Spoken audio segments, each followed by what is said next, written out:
sorti en France avec un petit peu de retard le dernier film de Wachowski, Cloud Atlas, que malheureusement je ne peux pas voir parce que j'habite en Corse.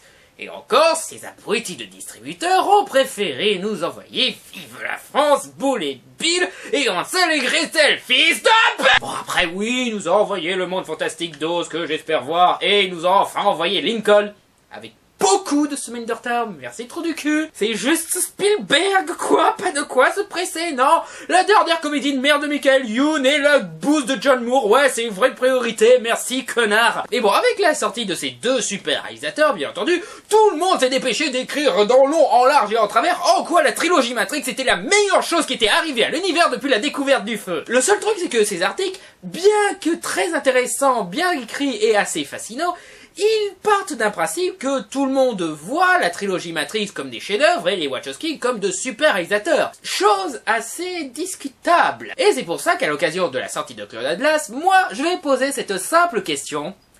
Est-ce que la trilogie Matrix est nulle? C'est un nouveau jour, le ciel est bien haut. Allô? Regarde sur ta gauche. Ah ouais, je la vois. Tu peux lui dire d'attendre la fin de la vidéo avant de se décider?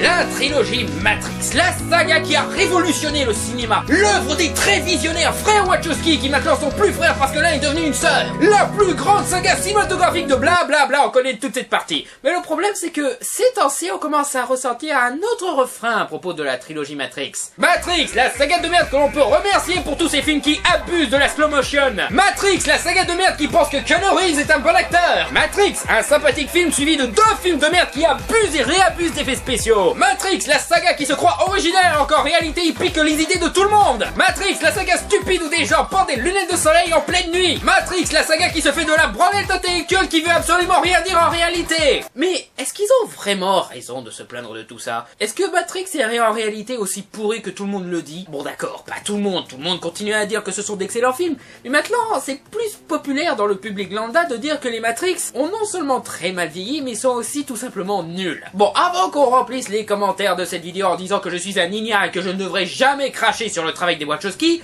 je ne crache pas sur le travail des Wachowski. J'adore la trilogie Matrix. Putain, j'aime même Speed Racer. J'ai les DVD et j'ai hâte de me procurer les Blu-ray. C'est pas rien, quoi. Bref, je ne fais pas cette vidéo en disant que grosso modo, Matrix est une saga extrêmement surestimée. Ce que j'essaye de faire, c'est de réfléchir un petit peu sur tout ce qu'on reproche à la trilogie Matrix et aux Wachowski pour essayer de faire avancer les choses. Donc ainsi, tous ces articles qui expliquent en long, en large et en travers en quoi les Matrix sont des chefs-d'œuvre seront enfin compris et acceptés. Donc, que dire de Matrix ? C'est une trilogie qui a commencé en 1999 avec un petit film qui s'appelait Matrix, des deux frères Wachowski, à l'époque où ils étaient encore frères. Faudrait que j'arrête de faire des blagues sur le changement de sexe de l'autre. Mais enfin, ce film a été vu comme une véritable révolution cinématographique. Les gens n'arrêtaient pas de dire que c'était des trucs qu'on n'avait jamais vus, des gens sentaient une connexion avec ce que disait Matrix. Les gens adoraient les scènes d'action, ils trouvaient que c'était très stylé avec les costards et tout le monde s'est mis aux vestes en cuir après ce film. Et bien entendu, la vague Matrix a permis aux Wachowski de faire deux suites, en 2003. Ils se sont aussi permis de faire quelques jeux vidéo, mais Personne n'en parle, parce que ces jeux n'ont jamais existé. Jamais. Non. ah, et Animatrix. Ouais. J'en parlerai peut-être à la fin. Bon, enfin, à l'époque, Matrix était vu comme une véritable révolution et tout le monde adorait. Maintenant, les gens commencent à y réfléchir un petit peu et commencent à comprendre certaines choses. Premièrement, les films ne sont pas si originaux qu'on le disait à l'époque. Parce qu'avant, on disait « Oh, on n'a jamais vu ça avant, oh, c'est super exceptionnel !» Alors que si on regarde bien, toutes les idées de Matrix ont déjà été faites avant. Le coup de la prophétie et tout, ça a déjà été fait un bon paquet de fois. Le coup des ralentis, ça a été fait dans les films de John Woo. Le mélange philosophie et combat, ça a été fait dans pas mal de mangas, Japanimation ou même les films de samouraï. Le futur où les machines ont dominé la planète, ça aussi, ça a été fait. L'histoire où on découvre que ce qu'on prend pour le monde réel est en réalité un monde virtuel. Ça aussi, ça a été fait. Même le coup des vestes en cuir et des lunettes de soleil en pleine nuit, ça a déjà été fait. Donc, est-ce que ça veut dire que la saga Matrix n'est pas aussi géniale que ça? Est-ce que ça veut dire que c'est juste une grosse merde qui copie sur tout ce qui était populaire à l'époque? Non. Les frères Wachowski ont en effet piqué plein de trucs différents, mais ils les ont assemblés pour faire leur propre univers. Ils ont pris des tas de références à tout ce qu'ils aimaient et ils ont fait leur propre univers. Et dans un sens, c'est créé.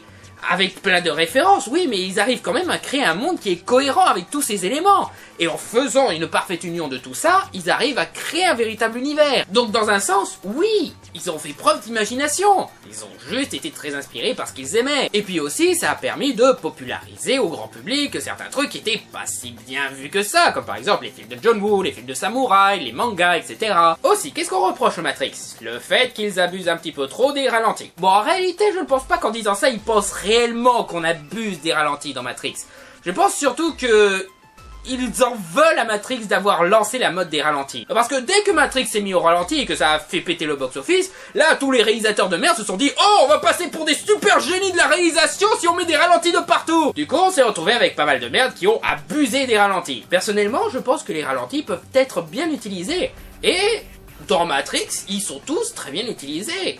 Chaque fois qu'il y a un ralenti, c'est pour montrer à quel point un personnage est super puissant, pour créer un sentiment bizarroïde de montrer à quel point la Matrix est super détaillée et que finalement c'est très très proche de la vie réelle, histoire de continuer à faire questionner le spectateur sur est-ce que tu penses que c'est réel? Et surtout, ça fait de superbes images épiques quelquefois, surtout dans les deux suites. Aussi, on reproche le fait qu'on abuse un petit peu trop de l'aspect philosophique du truc. Ils disent que c'est pour se donner un genre et qu'en réalité ils disent des trucs super profonds mais qui n'ont aucune idée de ce que ça veut dire.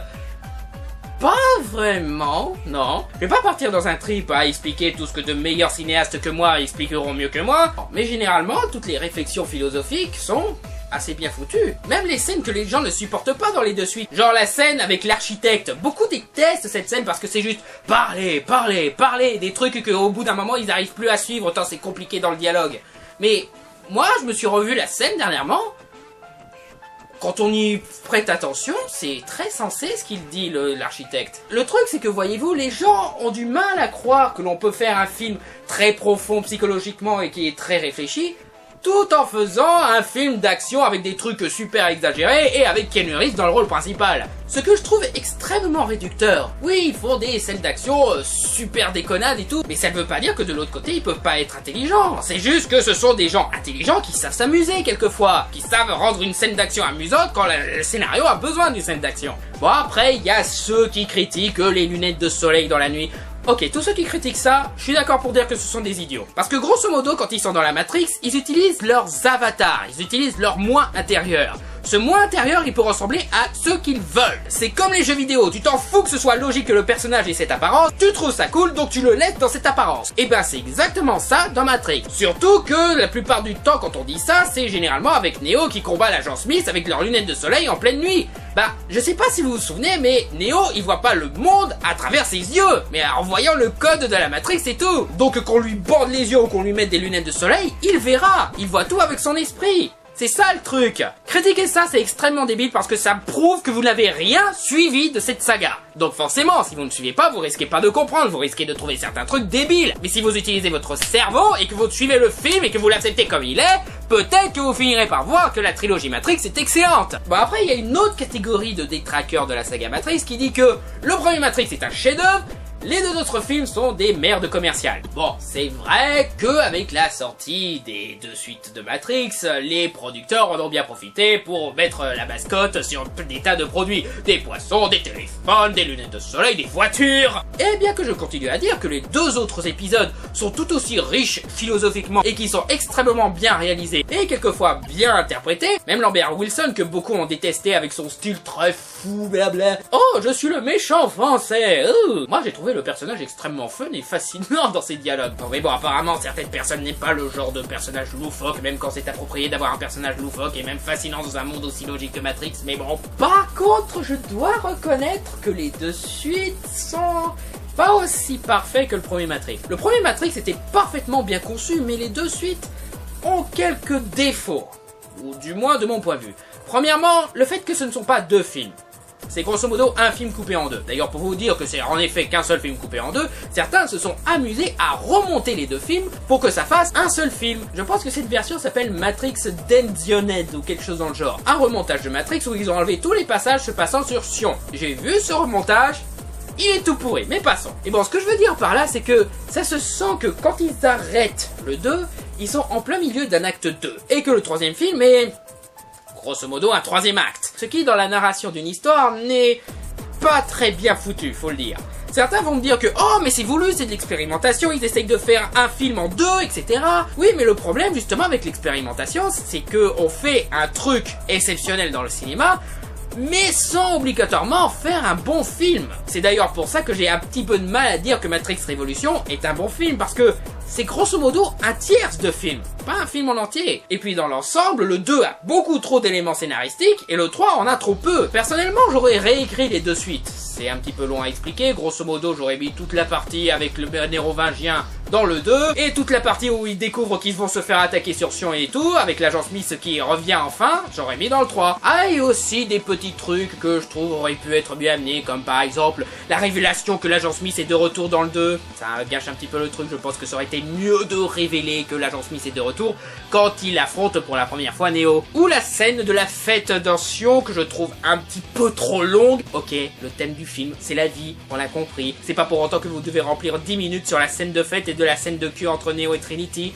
Vous pouvez résumer ça très vite tout en conservant le thème. Et la course-poursuite au milieu du film. Ok, c'est cool comme scène. Mais c'est aussi extrêmement long. Ok, j'aurais bien aimé m'amuser avec toutes les voitures qui décollent, avec Trinity qui passe entre les voitures, mais je suis désolé, au bout d'une demi-heure, je lâche. Résumez ça à 5 minutes, mais n'allez pas aussi loin, au bout d'un moment, t'en peux plus de cette putain de route. Étrangement, pour Révolution, j'ai pas trop de reproches dans ce style-là à faire, c'est juste que voilà, comme je l'ai dit, ça se sent comme un tiers de film, pas comme un film complet. Mais sinon, le film en lui-même, génial. C'est une longue conclusion à l'histoire, les scènes d'action sont cool. Là, par contre, quand la bataille sur Sion dure des heures, j'ai aucun problème là-dessus, parce que non seulement c'est créatif et joli à voir, mais surtout, émotionnellement, c'est riche comme bataille. Parce que dans la course-poursuite, tu t'en fous un petit peu, tu te doutes qu'à la fin, ils vont s'en sortir. Et puis, le combat final entre Neo et l'agent Smith.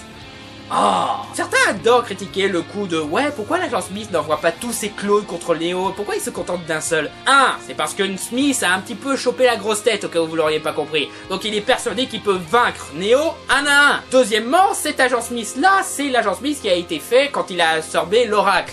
Donc du coup, il est devenu tout aussi puissant que Neo, donc il peut se le permettre. Troisièmement, ferme ta gueule, c'est super cool! Bref, tout ça pour dire, est-ce que la trilogie Matrix est bonne?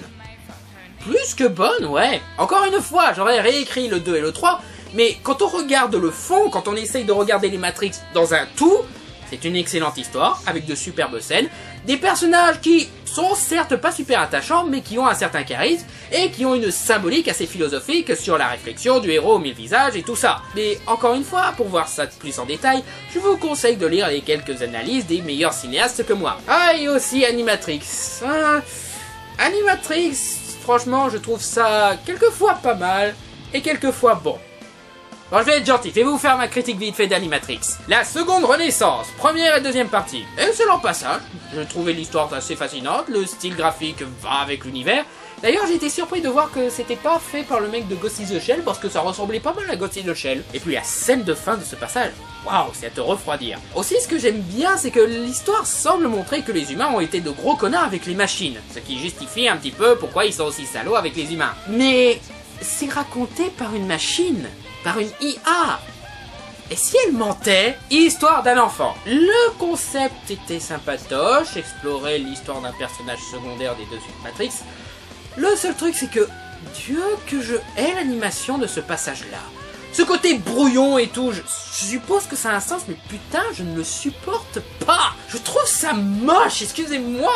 Je suis sûr que c'est pour montrer que tout est embrouillé dans la tête du type et tout, mais... Et puis j'aurais pu accepter le fait que le côté où ça devient tout bizarre et tout, ça soit seulement dans la tête du mec, mais seulement quand la caméra est très éloignée et qu'on n'est plus du tout du point de vue du gamin, ça fait bizarre. Donc voilà, voir un agent marcher en arrière avec la tête qui fait comme ça, là, ça fait bizarre. Aussi, le doubleur qu'ils ont choisi pour Neo dans ce court-métrage est nul à chier.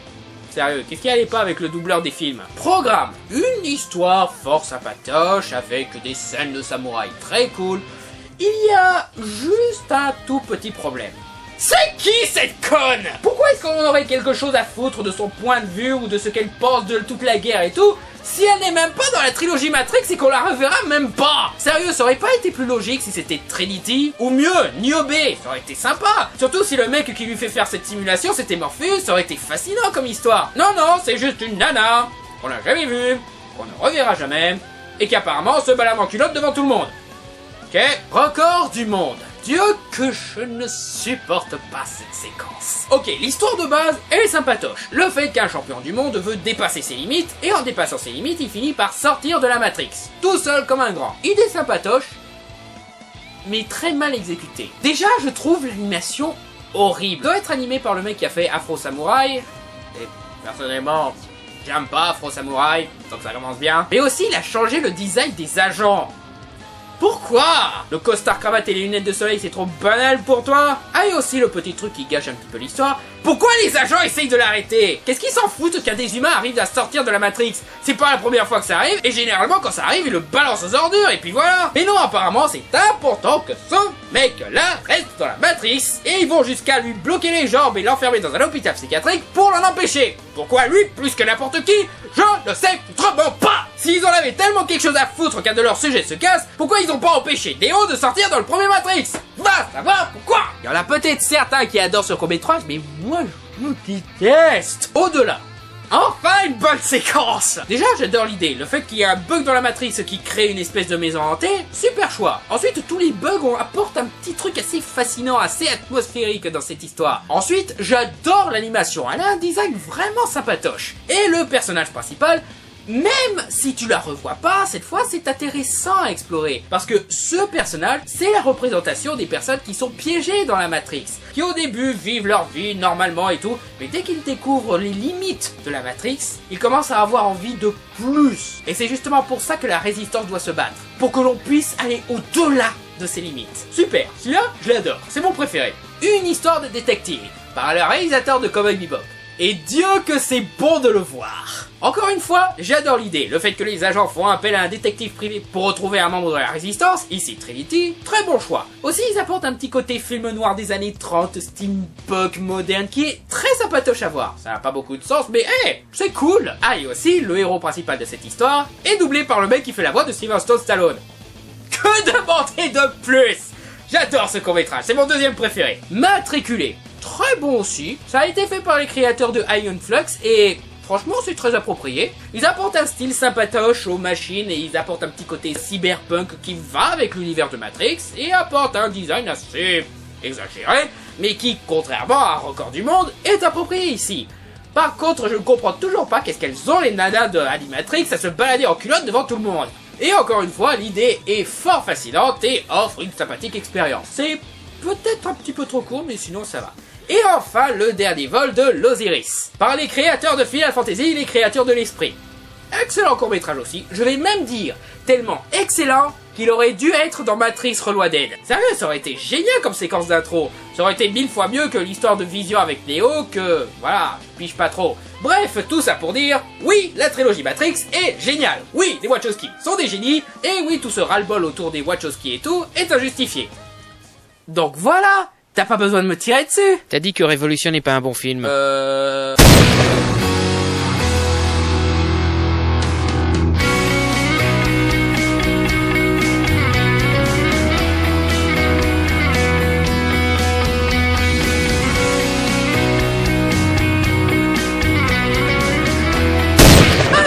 Est-ce que tu veux bien arrêter de tirer si je dis que Speed Racer est la meilleure adaptation de manga ever?